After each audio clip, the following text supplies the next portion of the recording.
I think that when we lose a character in a show, a prominent one at that, I'm always looking for their voice still permeating throughout the script.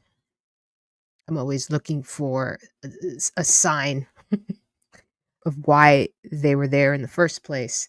And in this case, John Dutton, his vision and what this family has fought for 145 years. And so I'm always looking for someone who will speak on their behalf and what he wanted. And yes, as self serving as it was.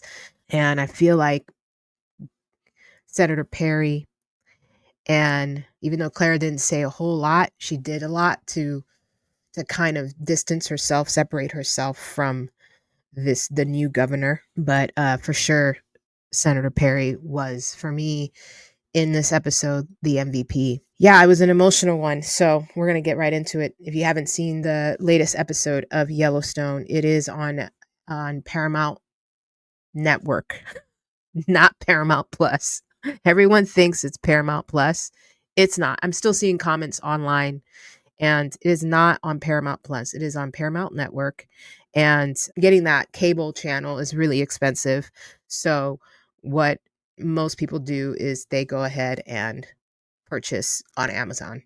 So that is another option, and you could see the newest episode drop the day after at 9 Eastern. So it should be available in the account, so in the Amazon account. So if you want to do it that way, that is certainly an option. All right, getting into it.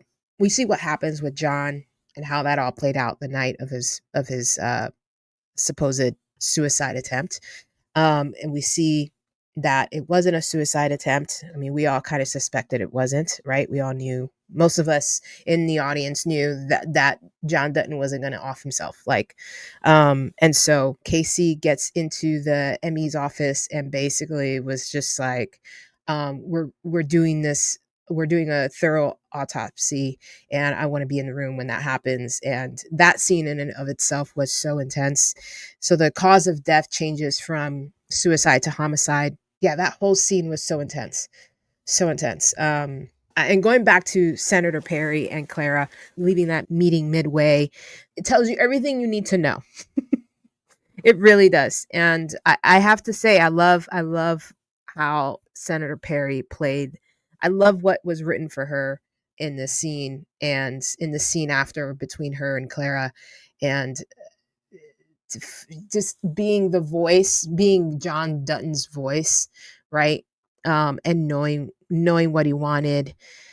It's been 142 years of fighting for that land, and just this whole idea of the dream actually killing you, like like this dream killing your family, destroying your family because of this land. This land has taken so much from this family, and it just is such a weird thing to think about, when we think about dreams and hopes and the things that we are passionate about. Like, I don't necessarily think about it killing me, right? It taking from me, other than the sacrifice obviously it takes to pursue those things, right? But not to actually take your literal life, right? And so it's such an interesting through line theme in this series that I feel like I've spent 5 seasons chewing on this. And even with the other spinoffs, I just felt like, man, there's a lot to be said about sacrifice and the things that you fight for, and what's worth it and what isn't, and when do you stop fighting and when do you keep fighting. And I love the scene between Casey and Mo Brings Plenty. And Mo Brings Plenty in real life has dealt with his own share of tragedy. Just recently, his I believe was his nephew, Cole Brings Plenty, was found dead on April 5th of 2024. And so I this scene, it was good to see Mo in this scene with Casey.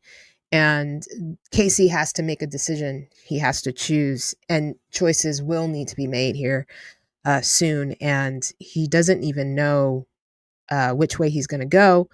And I love the exchange between these two characters, and what Mo says about uh, you will know what to choose because it will bring a smile on your face when you make it, when you know the choice. And I just love that. I love that exchange. A lot of things happen in this episode, so much. It was really jam packed. Jamie gets recluse from everything related to his father. And I really enjoyed the scene with Thomas Rainwater, played by Gil Birmingham, and Beth. So good. Them really laying out what their options are, which they don't really have any options at this point. And Beth telling Thomas how much her father respected him, and very emotional and very sad. This episode was good. It was sad. It was there was moments in it where I felt like I couldn't breathe. I don't know how this is going to all play out. The very last scene of the episode took me by surprise. I was not thinking Sarah would get shot by this unassuming couple, and Jamie screwing himself so badly because he made that call to her right when she gets shot, and he is so screwed. And honestly, I he has just been such a disappointment. I hope he gets everything that's coming to him.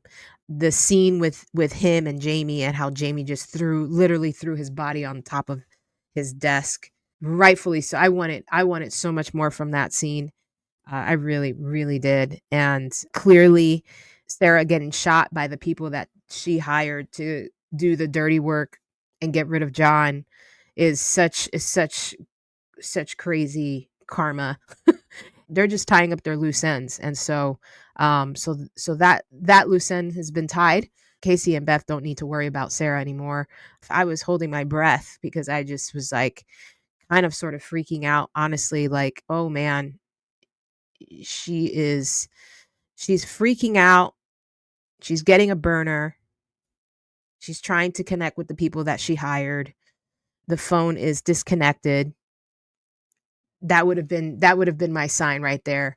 Um, get the hell out of Dodge. You're screwed. What an episode. Very, very good. Very solid. And honestly, all the episodes so far have been pretty solid. I feel like this second half of this season's really, really, really great. You got to work with what you're given, right? And so Kevin's no longer in the mix, so you got to work with that. And I think they've done a really good job. So, what are your thoughts on this episode? A lot happens, and I'm curious to know what your thoughts are. So, we'll talk to you soon.